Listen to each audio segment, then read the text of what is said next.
তিলাওয়াত করেছি একটা আয়াত, দুইটা গুণ আমি বর্ণনা করে আপনাদের এখান থেকে চলে যাবো। খুব গভীরভাবে ভালো করে আমরা শুনবো, শুনবো না নাই? আমার বন্ধুগণ, আল্লাহ পাক পরওয়ারদিগার আলম বলছেন, ওয়াল্লাযীনা আমানু ওয়া আমিলুস সালিহাত।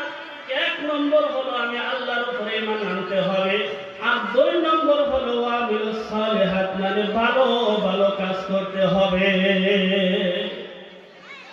আমরা ভালো কাজ লক্ষ্য করি, একটা বিচার শেষে বন্ধু, ওই বিচারের মধ্যে 1 লক্ষ টাকা দিয়ে গাধা পাটিকে জিতে দেবো, এটা আমরা ভালোভাবে, কথা ঠিক কিনা বলেন?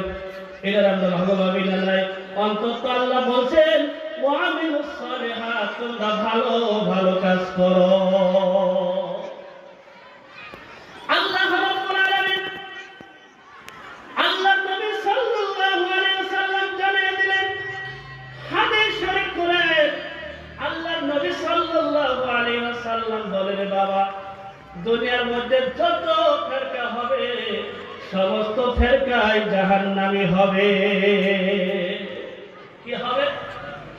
দুনিয়ার মধ্যে যত ফেরকা হবে, যত দল হবে, সব জাহান্নামী। সাহাবায়ে ইকরাম বললেন, ইয়া রাসূলুল্লাহ, ইয়া হাবিবাল্লাহ, সব যে ধ্বংসের মধ্যে গেল, সব যে জাহান্নামী হলো, কোন দল কি নাজাত পাবো নাকি কিয়ামতের ময়দানে? নবী আপনি দয়াময় করে মাবুদ, ও নবী গো, আমাদেরকে আপনি একটা দলের পরিচয় দিয়ে দাও। সব জাহান্নামী, তাহলে ভালো রাস্তা জান্নাতে যাওয়ার কথা শুনবেন না নাই?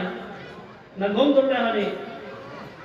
আমার বন্ধুগণ, আল্লাহর নবী বললেন আউয়ালু ফিরকাতুন ওয়াহিদা, একটা দল নাজাত পাবে, একটা দলের বাহিরে আর কোন দল নাজাত পাবে না বন্ধু। শত শত দল, যত দল হবে সব দলে জাহান্নামের মধ্যে পড়ে থাকবে, একটা দল কিয়ামতের দিন নাজাত পেয়ে যাবে। জোরে বলা যাবে না সুবহানাল্লাহ?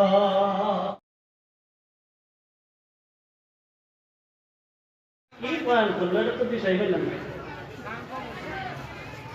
আমার বন্ধুগণ, আল্লাহর নবী সাহাবাদের কি বললেন? দুইটা আদর্শ যারা মানবে, কয়টা আদর্শ?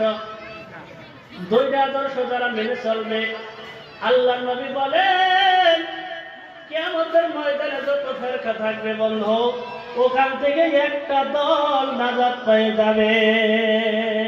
দলটা কোনটা? আল্লাহ রাসূল কইতেছে মা আনা আলাইহি ওয়া আসহাবি, 1 নম্বর আমি নবীর আদর্শ, 2 নম্বর সাহাবাদের আদর্শ।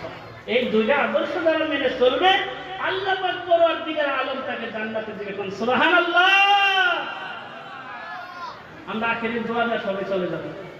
আবুল বাশার সামনে সুন্দর মানুষ, আমার হুজুর ওস্তাদ সুন্দর আলোচনা করবো। আমরা সবাই আখেরি দোয়া, শেষ দোয়া নিয়ে আমরা এখান থেকে চলে যাব। আল্লাহ পাক পরওয়ারদিগার আলম আমাদের সবাইকে, আল্লাহ পাক পরওয়ারদিগার আলম কওলা তলে আল্লাহ জাল্লা শানহু আমাদের সবাইকে আমল করার তৌফিক দান করুন। আসসালামু আলাইকুম ওয়া রাহমাতুল্লাহি ওয়া বারাকাতুহু।